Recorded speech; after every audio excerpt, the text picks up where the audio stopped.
semuanya menjadi bekal kita ya sebelum kita menghadap Allah Subhanahu wa taala. Memperbaiki kualitas ibadah kita, memperbaiki meningkatkan keimanan kita, dan mudah-mudahan Allah karuniakan kita husnul khatimah dan diberikan keberkahan oleh Allah Subhanahu wa taala. Tentunya Allah berikan imbalan pahala yang besar ketika kita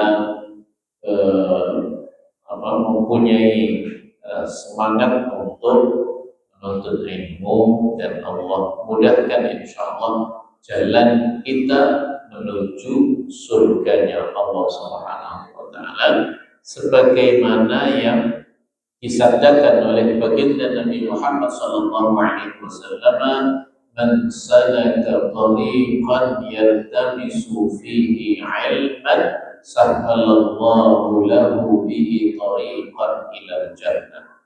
Barang siapa yang berjalan menuntut ilmu, kita dari rumah masing-masing selain untuk sholat 5 waktu, kemudian ditambah untuk menuntut ilmu, sahhalallahu lahu, maka Allah akan mudahkan baginya tariqan ilal jannah, jalan menuju surga. Karena dengan ilmu ya kita diangkat derajatnya oleh Allah. Dengan ilmu ibadah kita menjadi benar. Dengan ilmu amalan kita menjadi benar. Pentingnya ilmu bagi kita, maka Allah berikan kesempatan, kesehatan, kesempatan umur panjang dan tidak ada kesibukan. Alhamdulillah kita bisa mengikuti, termasuk mungkin ada yang menyimak dari rumah. Mudah-mudahan tetap mendapatkan keberkahan fadilah talabul ilmi. Allahumma amin. Bapak Ibu sekalian, adik-adik jamaah Masjid Baitus Salam yang dimuliakan Allah Subhanahu wa taala, insyaallah kita melanjutkan kembali apa yang sudah pernah kita bahas tentang perjalanan hidup Nabi Muhammad sallallahu alaihi wasallam yang biasa disebut dengan sirah nabawiyah. Sirah nabawiyah, perjalanan hidup Nabi Muhammad sallallahu alaihi wasallam. Tentu saja perjalanan hidup Nabi Muhammad berbeda dengan perjalanan hidup kita. Perjalanan hidup kita saja penuh dengan makna, penuh dengan pembelajaran, penuh dengan pengalaman yang itu kita tularkan kepada anak-anak kita ya, apalagi ini adalah perjalanan hidup seorang nabi, perjalanan hidup khairul khalqi, manusia terbaik yang dipilih oleh Allah Subhanahu wa taala, yaitu baginda Nabi Muhammad sallallahu alaihi wasallam. Sudah otomatis semua apa yang dilalui oleh baginda Nabi Muhammad sallallahu alaihi wasallam tentu mempunyai makna, dan tentu ini menjadi pelajaran yang penting bagi kita sebagai umat Nabi Muhammad sallallahu alaihi wasallam untuk kita teladani, yang itu perintah dari Allah Subhanahu wa taala, laqad kana lakum fi rasulillahi uswatun hasanah. Bagi kalian telah Allah berikan kepada kalian pada diri Rasulullah teladan yang baik, uswatun hasanah. Maka kita di situ maksudnya Allah memberikan informasi yang menunjukkan bahwa kita ini mengikuti, meneladani baginda Nabi Muhammad sallallahu alaihi wasallam. Nah, terakhir pada bulan yang lalu kita membahas tentang bagaimana ujian yang dihadapi oleh Nabi Muhammad berhadapan dengan orang-orang kafir Quraisy yang berupaya untuk menghentikan dakwahnya Nabi Muhammad sallallahu alaihi wasallam, karena dianggap atau tidak sesuai dengan kebiasaan mereka, bertentangan dengan kebiasaan jahiliyah, atau yang secara duniawi mengancam, ya, mengancam kedudukan orang-orang kafir Quraisy. Artinya orang-orang kafir Quraisy yang terbentuk dalam situasi kabilah-kabilah, kabilah yang kuat memakan kabilah yang lemah. Dengan mereka memanfaatkan kekuatan itu, maka mereka dengan leluasa, dengan seenaknya memanfaatkan orang-orang yang lemah, orang-orang yang miskin, diperbudak dan lain sebagainya. Tapi datang Islam bahwa penilaian orang bukan karena jabatannya, penilaian kepada orang bukan karena kekayaannya, penilaian kepada orang bukan karena kehebatannya, ya, kekuatan fisiknya dan lain sebagainya, tetapi yang paling terbaik adalah yang paling bertakwa kepada Allah Subhanahu wa Ta'ala. Ini yang kemudian orang-orang yang sebelumnya menghamba, sebelumnya tunduk, sebelumnya betul-betul menjadi budak bagi orang-orang kafir Quraisy, ya, kemudian dengan datangnya Islam bahwa penghambaan itu bukan kepada manusia, tetapi penghambaan itu hanya kepada Allah Subhanahu wa Ta'ala. Rasa takut itu hanya kepada Allah Subhanahu wa Ta'ala, ya. Wala yakhafuna laumata laim, tidak takut dengan celaan, tidak takut dengan gertakan, tidak takut dengan intimidasi dan lain sebagainya. Lagi iman kepada Allah, tidak melanggar ketentuan Allah, maka itu menjadi kekuatan yang luar biasa. Dan itu banyak dibuktikan oleh para sahabat Nabi Muhammad SAW.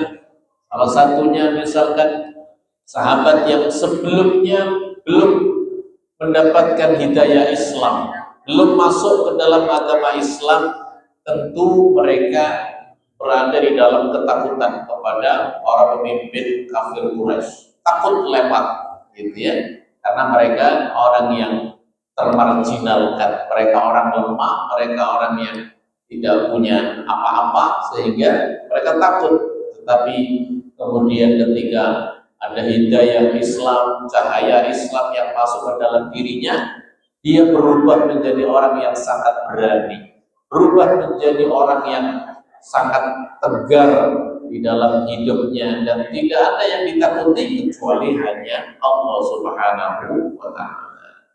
Itu yang terjadi, yang pernah dicatat di dalam sejarah, seperti sahabat yang bernama Abdullah ibnu Mas'ud. Abdullah ibnu Mas'ud ini sahabat yang kecil, badannya kecil, betisnya kecil sekali.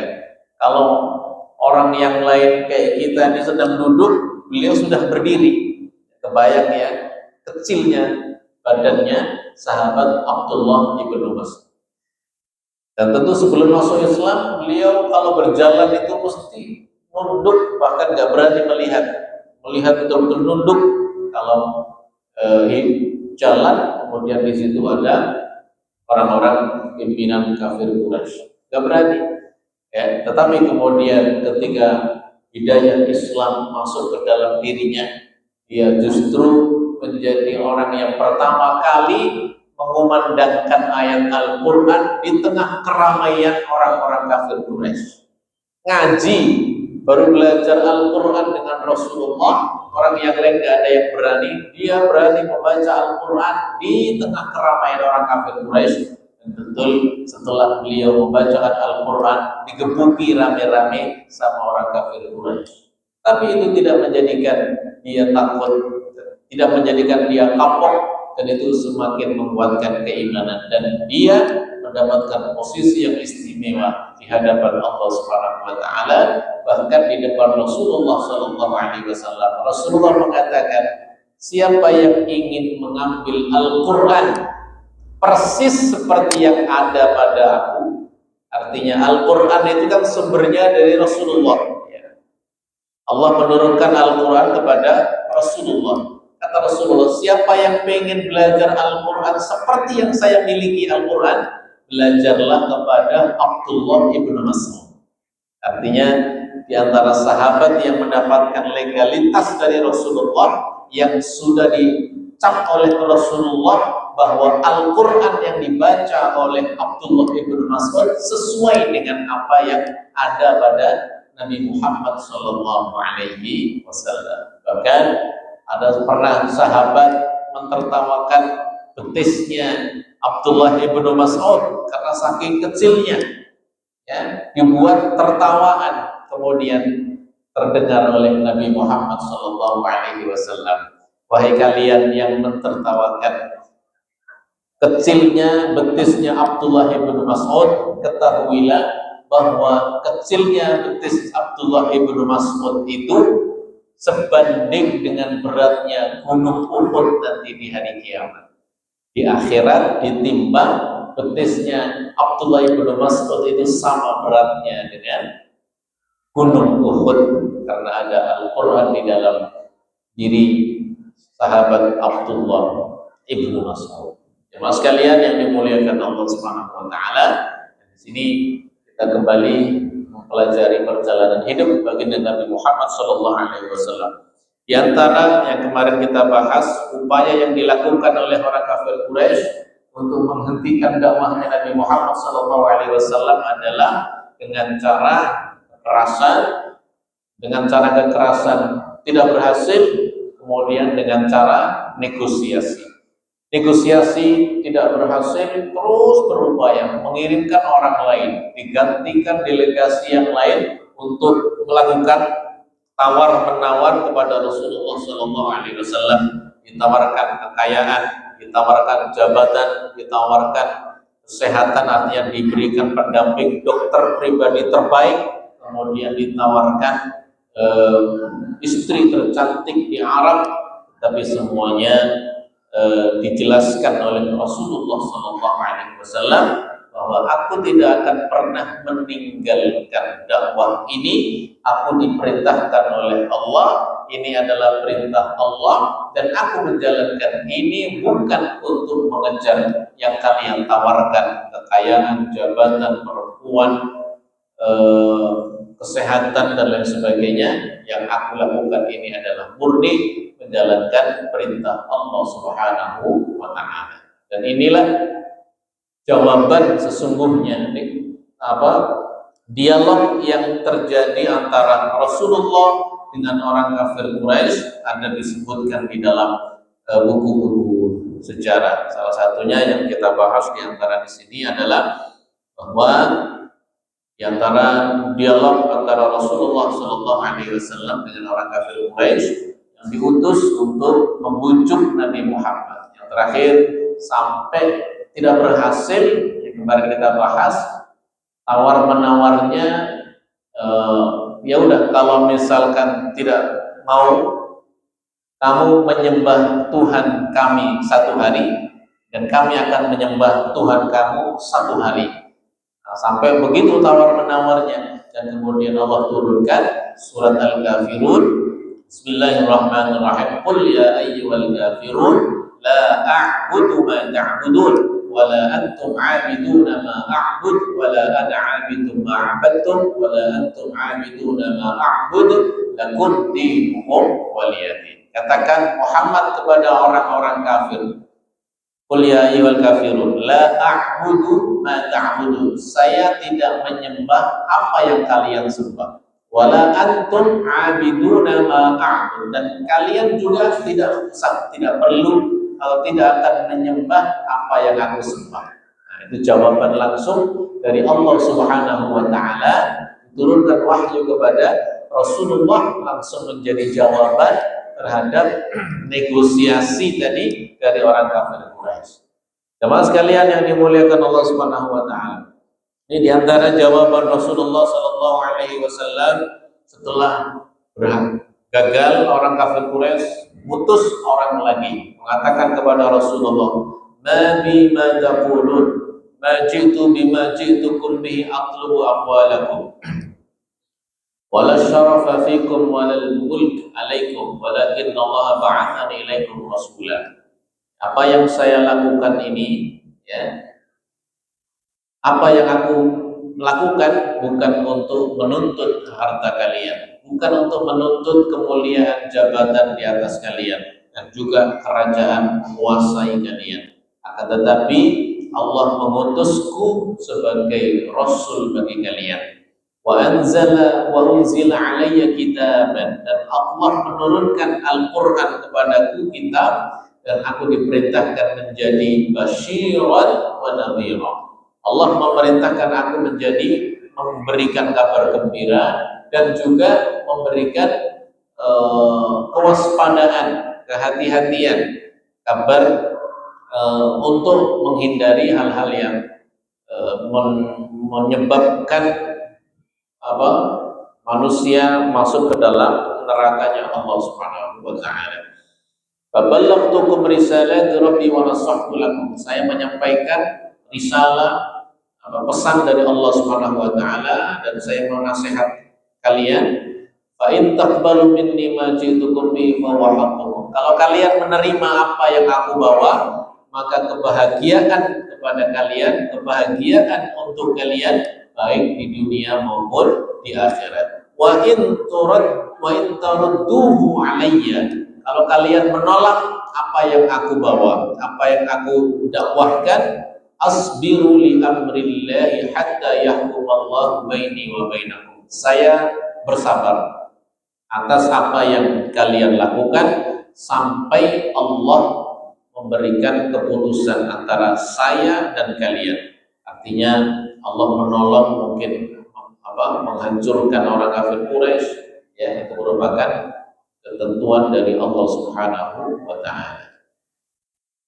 Apa jawaban orang kafir Quraisy? Fa in kunta ghaira qabilin minna syai'an mimma aradnahu 'alaika. Fa in, kalau engkau Muhammad tidak menerima apa yang kami tawarkan kepadamu, fa innaka qad 'alimta annahu laysa minan nasi ahadun atyabu baladan. Ternyata setelah gagal, kalau engkau Muhammad tidak mau menerima tawaran kami yang tadi, ya, kekayaan, jabatan, kerajaan, perempuan, kalau kamu nggak mau menerima, ini ada permintaan dari orang kafir Quraisy, ya, agar mau mengimani Rasulullah. Mereka punya syarat. Engkau tahu Muhammad, tidak ada orang yang hidup lebih sempit negerinya kecuali kami. Artinya orang-orang Arab itu hidup di dalam himpitan banyak gunung. Jadi mungkin yang pernah umroh, yang pernah haji, melihat kota Mekah itu banyak gunung, kanan kiri gunung. Jadi mereka itu mengatakan begitu. Jadi kalau benar ente Muhammad, ente kan tahu tidak ada orang yang hidup di dunia ini lebih sempit hidupnya dibanding kami. Artinya kehidupan di negeri Arab itu menurut mereka sempit karena banyak gunung, gitu ya. Kemudian wala aqallu ma'an, dan tidak ada di dunia ini yang lebih gersang, paling sedikit airnya. Ya, Arab ini, jadi menurut mereka, bahasa mereka kepada Rasulullah, nggak ada orang di dunia ini yang lebih minim airnya kecuali kami yang ada di Makkah ini. Wala asyaddu 'aishan minna, dan tidak ada yang lebih keras kehidupannya dibandingkan kami. Gitu ya. Keras karena tadi pada pasir, jauh dari mana-mana, begitu ya. Fasallana rabbaka alladhi ba'athaka bima ba'athaka bihi. Kalau begitu, minta dong kamu sama Tuhan, mintakan untuk kami. Apa itu? Falyusayyiru 'anna hadhil jibal, untuk menggeser gunung ini. Gitu ya. Mereka minta, coba kamu minta sama Tuhan untuk geserin gunung ini biar gak sempit. Bahasanya gitu. Falyusayyiru 'anna hadhil jibal allati qad dhiqat alaina, di mana gunung-gunung ini menghimpit kami, membuat hidup kami sempit. Ini kata orang kafir Quraisy. Wal yafjura lana anhar, dan mintakan kepada Tuhanmu agar mengalirkan air sungai. Gitu ya. Jadi kalau di Arab memang nggak ada sungai, gitu ya, nggak ada sungai. Jadi minta sama Tuhanmu untuk membelah, untuk mengalirkan air sungai. Ka'anhari Syam wal Iraq, seperti di negeri Syam, di Irak.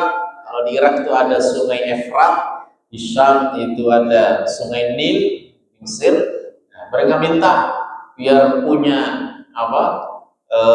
sungai, gitu. Jadi kehidupan mereka kebayang ya, di tengah-tengah gunung, kemudian gersang, nggak ada sungai.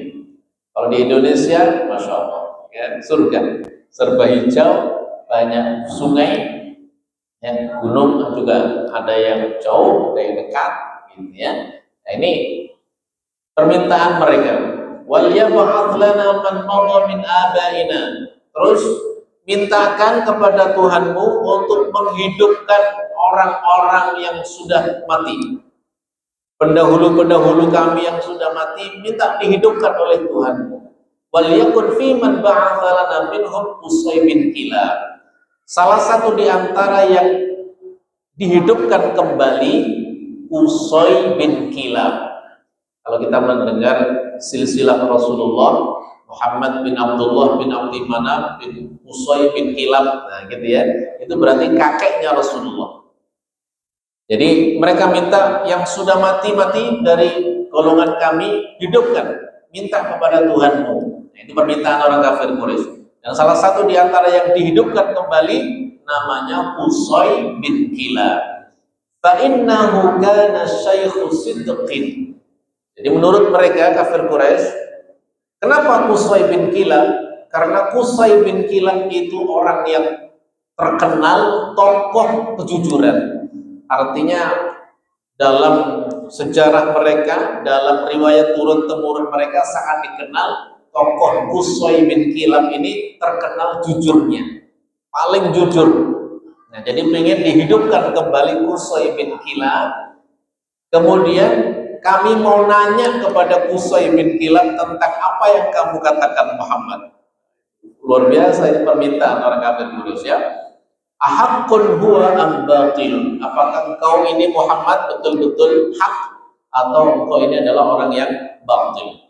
Wal yaj'al laka jinanan wa qusuran aw kunuzan, dan minta kepada Allah, minta kepada Tuhanmu, minta surga, minta kebun yang rimbun, kemudian minta istana, qusuran wa kunuzan, dan gudang yang di dalamnya terdapat emas dan perak.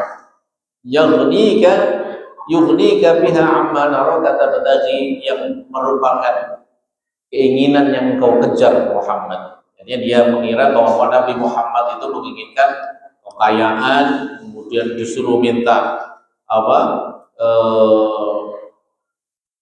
istana yang di dalamnya penuh dengan gudang yang menyimpan banyak emas dan perak. Itu pikiran mereka kepada Nabi Muhammad SAW. Fa in sana'ta ma sa'alnaka, kalau engkau melakukan apa yang kami minta kepadamu, sadaqnaka, maka kami akan mempercayai engkau Muhammad. Ya. Wa'arafna manzilataka minallah, dan kami akan mengetahui kedudukanmu di hadapan Allah. Wa annahu ba'atsaka rasulan kama taqul, dan Allah Subhanahu wa taala sesungguhnya mengutus engkau menjadi rasul.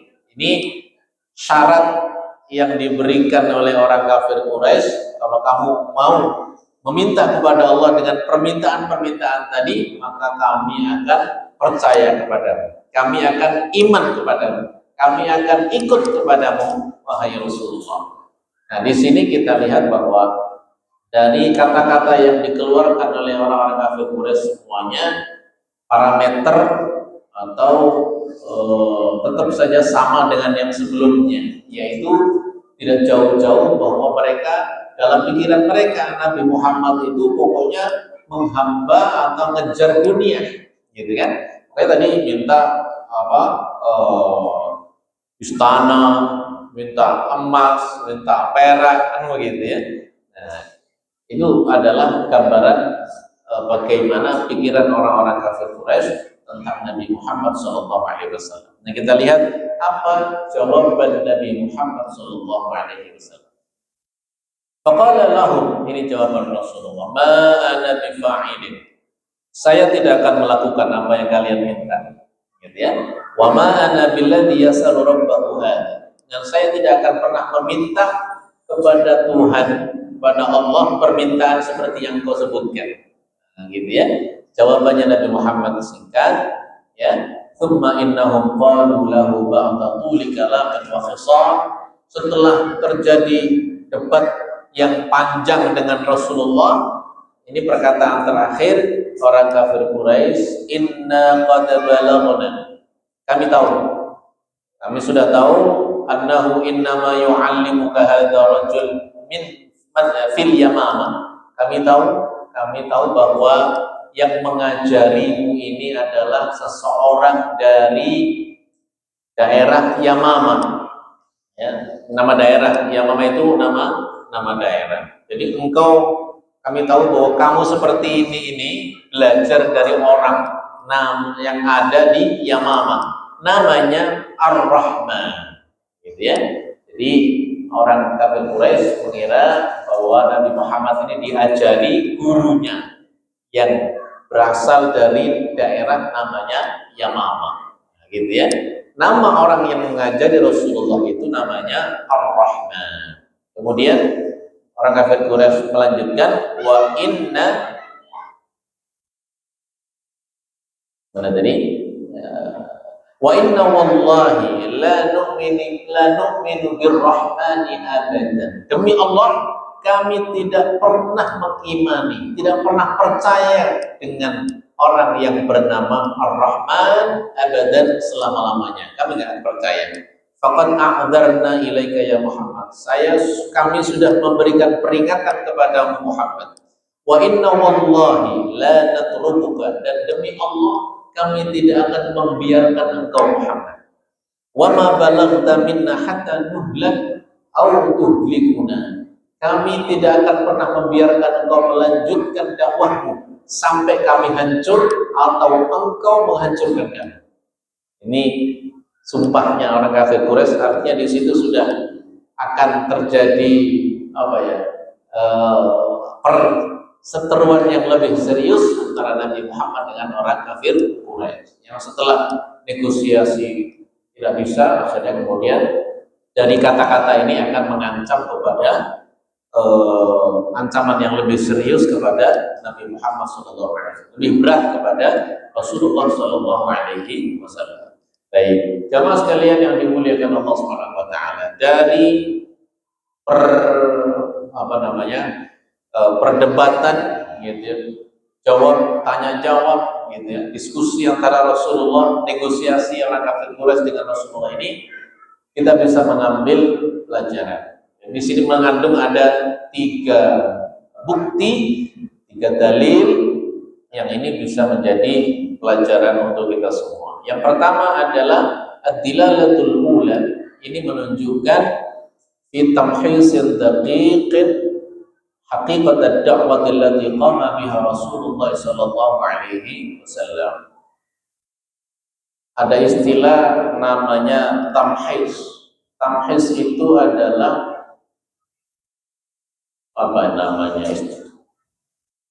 kalau terjemahnya itu seleksi. Tamhis itu seleksi yang sangat ketat terhadap dakwahnya Rasulullah Shallallahu Alaihi Wasallam. Maksudnya begini, banyak berdakwah. Ya, kalau kita mengambil mungkin dalam era modern seperti ini, banyak orang yang berdakwah, gitu ya. Tetapi tidak semua dakwahnya itu kemudian lurus gitu ya, karena menyimpan ada motivasi, ada apa? Ada keinginan-keinginan tertentu yang disembunyikan, gitu ya. Tetapi yang ada pada Rasulullah murni dakwah yang merupakan perintah dari Allah Subhanahu wa taala. Artinya kalau Rasulullah misalkan ditawarkan, gitu ya, tadi kekayaan, ditawarkan kejabatan, yang mana jabatan itu pun juga bermanfaat, begitu ya. Jabatan bermanfaat untuk melancarkan dakwahnya misalnya, gitu ya. Nah, artinya ya, bukan berarti kemudian itu tidak boleh, karena Rasulullah pun nanti ketika di Madinah, Rasulullah menduduki satu kekuasaan, menjadi orang tertinggi, gitu ya. Tetapi di sini kita bisa belajar bahwa kemurnian dakwahnya Rasulullah SAW murni karena Allah Subhanahu wa taala, gitu ya. Karena tidak sedikit orang tergiur, gitu ya. Tidak sedikit tergiur dengan tadi tawaran-tawaran seperti tadi, jabatan, tawaran kekuasaan, tawaran perempuan dan lain sebagainya, itu kemudian bisa beralih, nah, begitu ya. Jadi dari sini kita bisa meneladani bagaimana Rasulullah keteguhannya di dalam memperjuangkan, di dalam membawa risalah yang Allah perintahkan, gitu ya.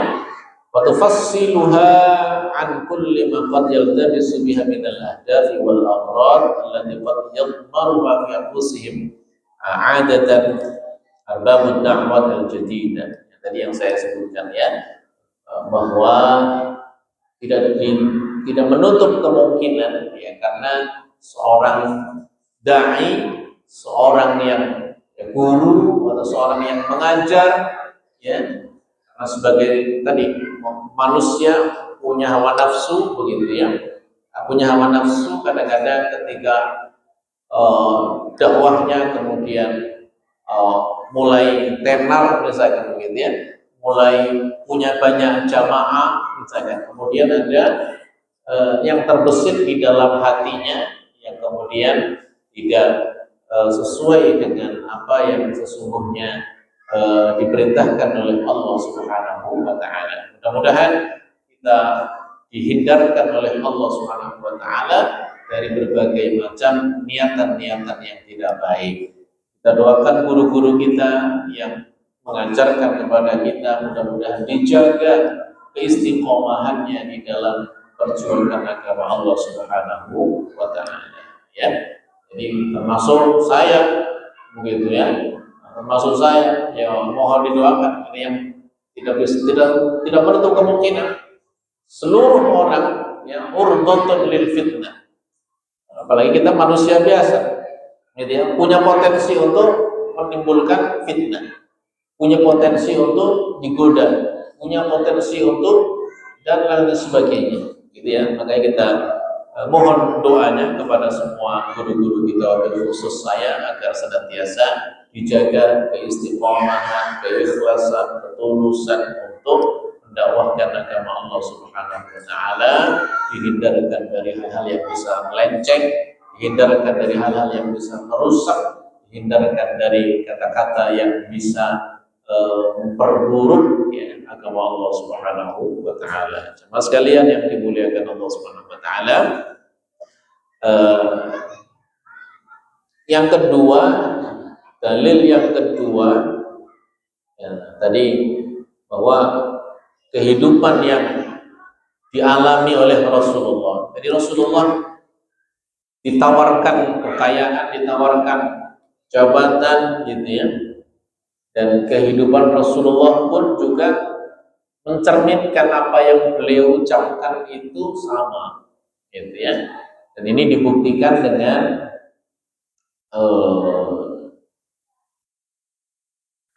perkataan-perkataan sampai kepada istri beliau ya. Kesederhanaan Nabi Muhammad SAW ya. Artinya Rasulullah tidak ada salahnya sebenarnya ketika ditawarkan kemudian diterima menjadi orang yang paling kaya misalnya, yang begitu ya, secara rasional. Dan ini sekaligus menjawab tuduhan-tuduhan orang-orang orientalis, gitu ya, orang-orang orientalis yang menuduh Rasulullah, menuduh Islam bahwa apa yang dilakukan oleh Nabi Muhammad SAW dan lain adalah untuk, kata mereka, adalah untuk mengumpulkan kekayaan dunia, kan begitu ya. Misalkan Islam menghalalkan merampas harta rampasan perang, misalkan begitu ya. Kemudian Rasulullah mendapat jatah, kan begitu ya. Jadi mereka membuat melemparkan opini, melemparkan pemberitaan yang negatif untuk menjelekkan pribadi Rasulullah SAW, menjelekkan Islam. Tapi dengan kita mempelajari bagaimana sesungguhnya kehidupan Nabi Muhammad SAW sangat sederhana, gitu ya. Jadi banyak di antara tokoh-tokoh orientalis tahu ya, orientalis itu orang Barat yang mempelajari Islam ya untuk mencari kelemahan Islam, namanya orientalis. Jadi orang Barat di antara, kalau dulu mereka melakukan penjajahan secara militer dilakukan, mereka juga melakukan penjajahan dari sisi pemikiran, dirusak pemikirannya sehingga orang Islam menjadi lemah. Orang Islam kemudian tidak percaya kepada Islamnya, gitu ya. Dengan cara apa? Dengan cara seperti ini, melemahkan. Lihat tuh Rasulullah ya, nikahnya sampai 9 istri.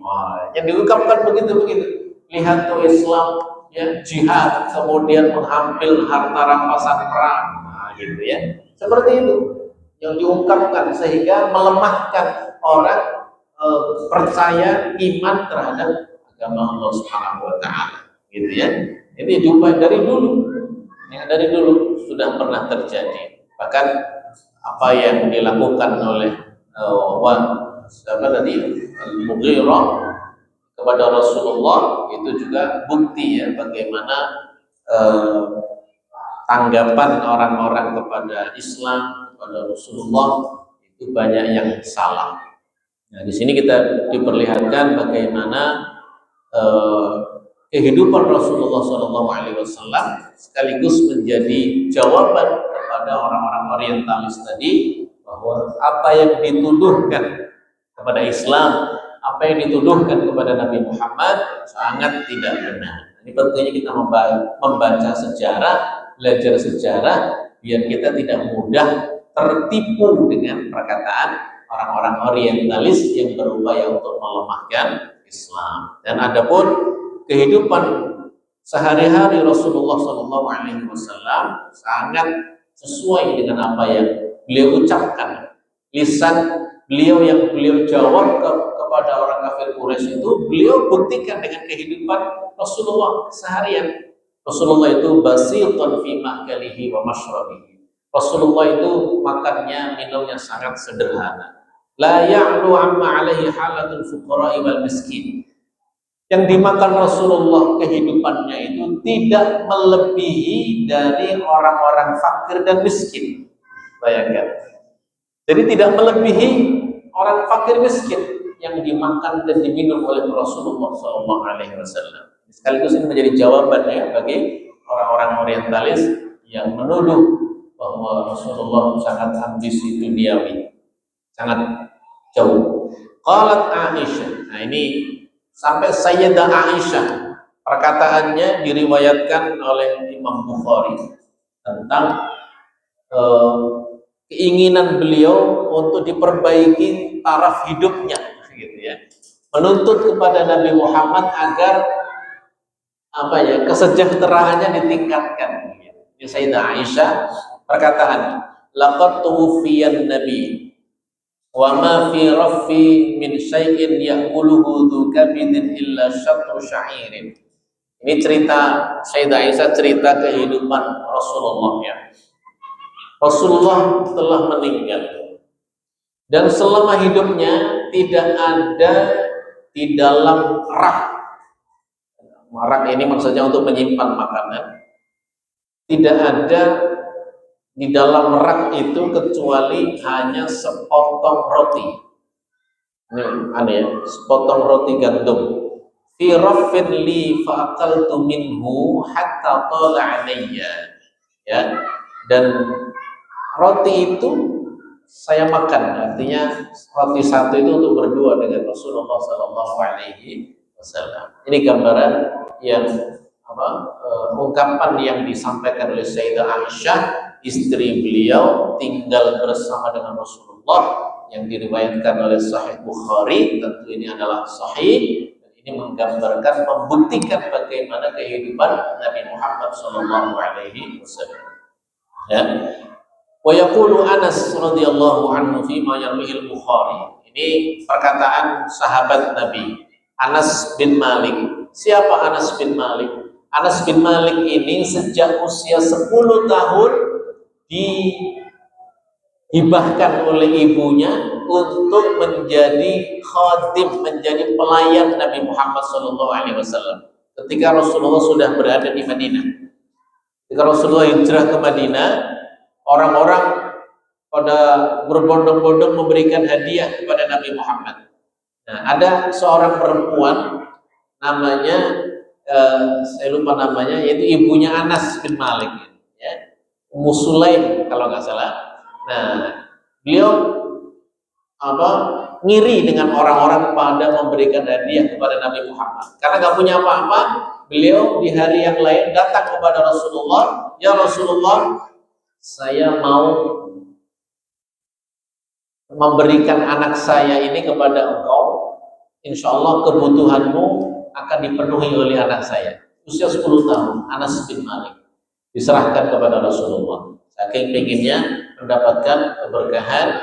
Dan akhirnya Anas bin Malik ini mendampingi hidup Rasulullah selama 10 tahun Rasulullah berada di Madinah. Jadi dari usia 10 tahun kemudian mendampingi Rasulullah 10 tahun, berarti sampai usia 20 tahun. Itu makanya kemudian Anas bin Malik termasuk sahabat yang banyak meriwayatkan hadis karena banyak menemani Rasulullah SAW. Termasuk Sayyidah Aisyah, termasuk perempuan yang banyak meriwayatkan hadis karena hidup bersama dengan Nabi Muhammad SAW. Apa perkataan Anas bin Malik?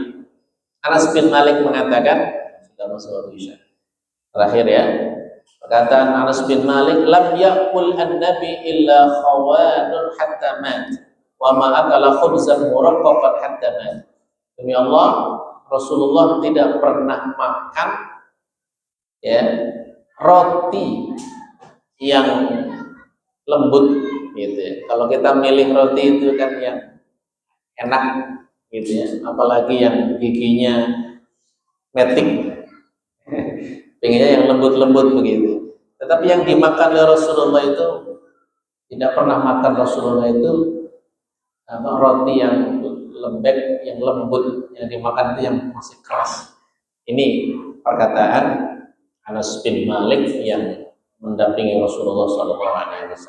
Ini sampai berikutnya ada salah satu banyak di antara istri Rasulullah menuntut kepada Rasulullah. Ya, tuntutannya minta untuk diperbaiki ya kesejahteraannya. Mereka mengatakan paling minimal lebih tinggilah sedikit dibandingkan istri para sahabat. Gitu ya. Berarti menunjukkan bahwa kehidupan Rasulullah ini berada di bawah para sahabat. Ya, Rasulullah. Jadi sampai istrinya nuntut begitu. Ini minimal kehidupan kami ini, istri Rasulullah ini lebih tinggilah sedikit dibandingkan istri para sahabat tadi. Sampai Rasulullah agak marah, tapi Rasulullah tidak mengungkapkan kemarahannya. Rasulullah diam.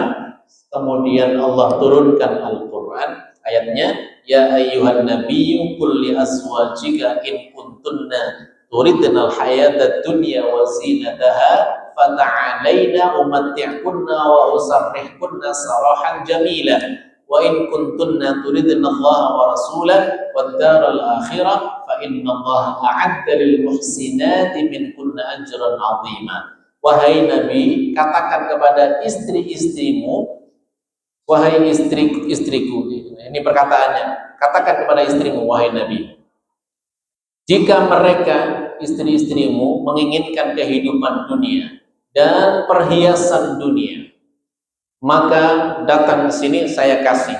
Umati'kunna, saya penuhi semuanya. Wa usarrihkunna, dan saya berikan yang terbaik. Sarahan jamila, gitu ya. Akan tetapi jika kalian menginginkan Allah, menginginkan Rasulullah, dan menginginkan kehidupan akhirat, sesungguhnya Allah menyediakan orang-orang yang muhsinat, orang-orang yang baik, pahala yang terbesar dari Allah Subhanahu wa taala. Jadi Rasulullah memberikan tawaran kepada istrinya, kalau kalian mau, saya berikan semua yang kalian minta. Ya, kekayaan, kemewahan saya kasih, tetapi kamu saya ceraikan dengan baik, gitu ya. Atau kamu mau hidup bersama dengan saya seperti saat ini, keadaannya seperti ini, ya, dan kamu akan mendapatkan kebahagiaan di akhirat, gitu ya. Usarrihkunna sarahan jamila.